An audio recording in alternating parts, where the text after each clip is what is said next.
Invité à Cannes sur le plateau de C'est à vous, Mathieu Kassovitz a récemment déclenché une vive polémique. En abordant la question du brassage des populations, il a déclaré que les Français de souche étaient des fins de race, une expression qui a rapidement suscité de nombreuses réactions, notamment sur les réseaux sociaux et dans la sphère médiatique. Le réalisateur a ensuite précisé sur LCI que, selon lui, le métissage est inévitable et que la France ne restera pas figée dans une identité unique. Pour lui, le monde est fait pour ça, car l'humain circule, franchit naturellement les frontières et se mélange. Ces propos ont fait réagir plusieurs personnalités, dont Patrick Sébastien, qui s'est exprimé à son tour dans l'émission Face à l'info sur CNews le mardi 27 mai. L'animateur et chanteur, actuellement en promotion pour son album Olé Osé, a vivement critiqué les mots de Mathieu Kassovitz en se plaçant sur un terrain personnel. Il me reste 3 enfants, j'ai né 2 qui sont blancs et ma fille qui est métisse. Je me vois mal expliquer à 2 de mes enfants vous êtes des fins de race et explique à l'autre tu es supérieur.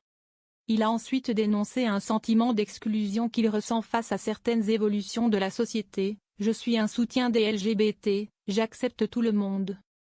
Ce que je reproche à la société qu'on nous propose, si est-il de nous parler de se lever droit contre l'exclusion mais m'exclure moi, si est-il bien d'accepter toutes les différences, mais accepter la mienne aussi. Et là, je ne me sens presque plus chez moi. Même si Kassovitz n'a pas directement attaqué les personnes blanches, mais évoqué l'évolution naturelle des sociétés vers plus de diversité, Patrick Sébastien a poursuivi dans un registre davantage personnel. Je ne savais pas quand j'étais petit qu'un jour on me reprocherait d'être blanc. Avant de conclure, ému et critique, ça me choque. Aujourd'hui, être un homme est blanc, si est suspect, alors que je suis tout sauf suspect, je suis blanc, je suis tolérant, je suis ouvert à tout. Homme, si est pas ma faute. Blanc, si est pas ma faute. Et plus de 50 ans, si est pas ma faute. Cher ES français donnez-moi quelques minutes de votre temps pour clarifier des rumeurs qui circulent sur nos réseaux sociaux, a-t-il commencé dans une vidéo postée sur son feed Instagram mercredi 28 mai. L'a ensuite tenu à lever un sujet qui apparemment fait polémique suite à une interview plutôt joyeuse que j'ai donnée sur LCI. Mais qui a été évidemment tronquée et qui se retrouve sur les réseaux sociaux et qui devient évidemment insultante pour plein de gens.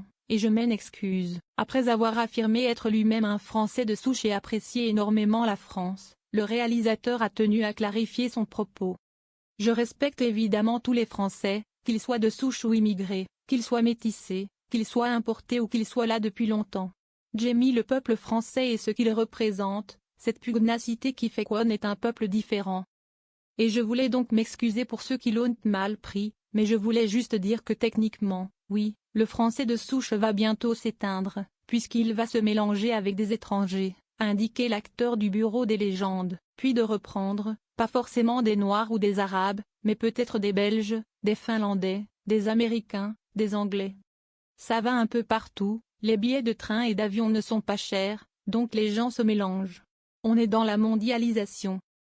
Pour le réalisateur, la notion de français de souche n'a plus de sens. On est tout français et qu'on devient tous la souche de notre pays, et qu'on doit en être fier. Il a dénoncé les débats identitaires dépassés, estimant qu'on ne peut revenir à une France fantasmée, on ne peut pas revenir à une France blanche, on ne peut pas tout simplement démétisser la France, et d'insister aussi sur le rôle réel du changement économique et technologique. Ce n'est pas les Arabes ni les Noirs qui nous ont pris nos boulots, ils font les boulots que nous on ne veut plus faire. Appelant à une réflexion collective, Mathieu Kassovitz a proposé de remettre à plat le fonctionnement démocratique. Est-ce qu'il ne serait pas temps de prendre une période moratoire où on se pose la question entre nous, sur ce que pourrait être éventuellement une 6e République? Enfin, il a conclu par un appel à l'unité et aux valeurs fondatrices. Vive la France, vive la République et s'il vous plaît, souvenez-vous sur quoi on est construit. Il y a 3 mots, liberté, égalité, fraternité. Il n'y a rien à rajouter.